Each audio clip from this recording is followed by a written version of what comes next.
All right, so we had a very big week in markets. Basically, everything was up. Bitcoin was up. There's a lot of news going on there as well, which I want to get into. I want to get into the earnings news as well. We are back into earnings season. First things first, if you get value out of the video, please like and subscribe. So first things first, the market. The markets were up a lot, and that was on mainly news of inflation cooling a little bit. Now, it is still above that 2% target, that magic number, quote unquote. And I think that there's also a little bit of optimism regarding the Trump presidency. Whether that lasts forever, it's anyone's guess. I've said time and time again that I think that near term, I still think we're going up. Spring, summer, I see a 10-20% pullback, and I think we close the year, modestly up. That's just my prediction, though. But if you look at the markets this week, the S&P was up just under 3%, the NASDAQ about 2.5%, the Meg 7 just under 2%. But if you look at the value side of the market, the equal weight index, the equal weight S&P outperformed the S&P. The mid caps and the small caps are both up over 4%. So this was, I think, what I've been saying for a while. These are the areas that are going to outperform this year. Doesn't mean that anything or the large caps and the growth side is going to be negative, but I just think that that's the area. I mean, that's clearly the area of the market that is overvalued, and the likely scenario is that it underperforms. But again, I could be wrong. So let's get into earnings. First one here, Taiwan Semiconductor released very good earnings. They hit basically a new all-time high on that news. I made a video about them very recently. I really like this company, very, very good company. I think they're too expensive where they're at right now, especially given they're actually up since I made the video a little bit. PE of 27, a price to free cash flow of 34. I don't think that's egregiously expensive like some of these companies, but it is still too expensive. My buy points would be like 170, 180. Fair value probably right around 180, give or take. I could be wrong, but that's just my best guess there. The big one of the week, always JP Morgan, obviously the biggest of the banks. They released good earnings. They beat earnings and revenue. They were up on that news as well. $730 billion company, so very, very big company there. They're decent. They have an earnings yield of just under 8%. So, I mean, they're a solid company. They're obviously not going anywhere. BlackRock also beat earnings and revenue. They were actually, looks like what did they do on the week? They're up fairly nicely as well. $155 billion company. So again, another very large name there. Citigroup also beat earnings and revenue. Another one of the larger banks, $150 billion company. I think JP Morgan's probably a little bit better than them if I were to buy one or the other, but again, that's just me. Goldman Sachs, one of the biggest, if not the biggest, investment bank, also beat earnings and revenue, just under $200 billion company there. Wells Fargo also beat earnings and revenue. I think that they're worse. I still would probably prefer Citigroup over them, and I would prefer JP Morgan over them. $256 billion company there. United Health, they beat earnings, but they missed revenue.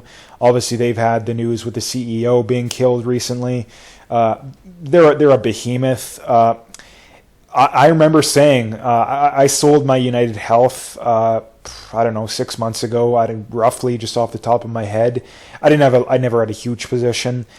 They are a good company. The problem is the potential regulatory hurdles that they almost certainly will run into someday. It's not a matter of if, it's a matter of when. And when that happens, that's probably going to hurt the company.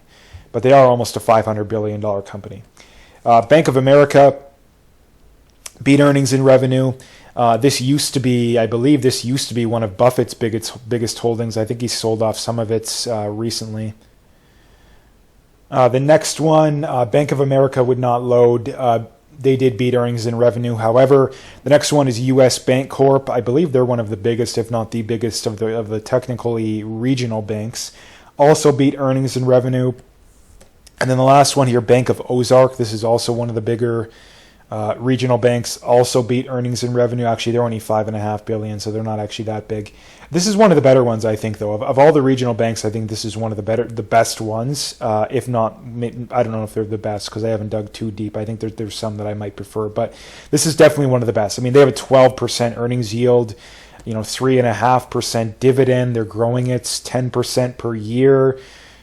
There's a lot to like here. I mean, it has underperformed the S&P by a lot over the last decade, but if we go back the last, let's say, 5 years, they're almost the same actually. But I'd have to dig a little bit deeper here. But I mean, the dividend growth over time definitely is impressive. But I mean, the share price hasn't done too much. If we go back 5 years, yeah, I mean, the shares are up over that time. But I mean, if you go back to 2021, they're basically flat. So interesting company, but I don't think I would be a buyer. So that is the earnings news from this past week. Next week, I might be too busy to make a video. We'll see how things go. But the other big news on the week was obviously Trump is going to be inaugurated on Monday, and the odds of a Bitcoin strategic reserve has gone up. It's now this came out on Friday technically, so I'm sure the odds have changed a little bit since then. But we are around that 65 to 70%, and as far as the Bitcoin strategic reserve, in my opinion, I think that the data shows this as well, but in my opinion, it's not a matter of if, it's a matter of when. We also have, I think it's up to like 7 or 8 states now that have proposed this, so it's not a matter of if, it's a matter of when. And when it does start to happen, I think that we could see, a domino effect, that it's going to take those first handful of brave, whether it's states, countries that do it, and then other places will be like, hey, this is okay now. We can all do it. I don't think everybody's going to do it, but I think a lot of people are going to do it. And the reason for that is, look at the ETFs. Like the ETFs, right after the US ETFs got approved, there's numerous other countries that got them as well. So it was a matter of that first major domino.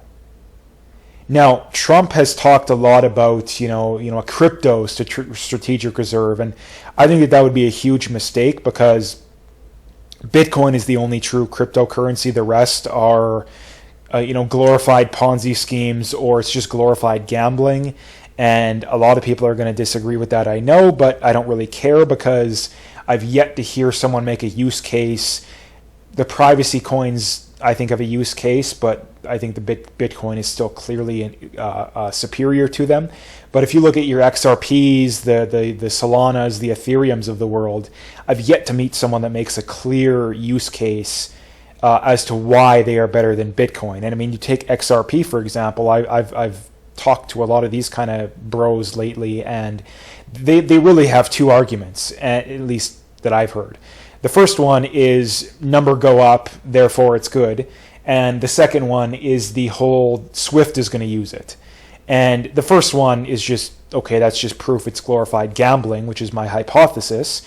The second one is, okay, maybe that's true, maybe it isn't. The problem is if you ask these guys, none of them know what Swift is, why Swift existed in the first place, and most importantly, why are countries wanting to go away from Swift? I've literally not heard one of these guys be able to accurately describe this. Not one of them. And when you talk to these people, it really feels like you're being sold, a .com stock. Again, I'm not nearly old enough to remember that time. I was just barely alive, but this is what I imagine it was like, because they don't know what they're buying. They don't know why they're buying. The only thing that they know is other people are buying and number go up. Therefore, it's good. Right? Number go up and therefore it's good. So I think that 99.99999% of cryptocurrencies are scams. It doesn't mean you can't make money with it. It doesn't mean that they won't go up over time, but they don't have a use case. And this is exactly what the old FUDs say about Bitcoin. But I mean, Bitcoin clearly does have a use case. Like when you talk to people, why do they like Bitcoin? the average Bitcoiner does not talk like the average XRP bro. Like they're polar opposites. And that's always been my point. That will always be my point, is that number go up is a nice cherry on top of Bitcoin. Like that's a nice cherry on top. So getting back to the strategic reserve, I think it's inevitable. It's not a matter of if, it's a matter of when. We already have ETFs. Why would you not do it? Right? Like there's the only thing holding people back is fear. Like that's the thing holding people back. And as the old FUDs start to clear out, like once the average member of Congress is like 70 years old or something like that, like these people are going to die off. And when that happens, it's only a matter of time until people get away from the old way of thinking and get with the new way of thinking. And that is, it's going to be crypto, it's going to be Bitcoin, or it's going to be a combination of the two. Frankly, if it takes a crypto strategic reserve to get a Bitcoin strategic reserve, I'm not necessarily against that per se, but I think that most cryptos people are going to get rug pulled. Like people are going to get rug pulled. So that is that. The last thing I wanted to bring up here from George Gammon. Now, again, I want to preface this by saying I agree with George on the vast majority of the stuff he says. Maybe like 80%, but he points this out. An inflation hedge is an asset that trades inverse to inflation expectations, right? LOL. Many great reasons to own Bitcoin as a quote-unquote inflation hedge isn't one of them.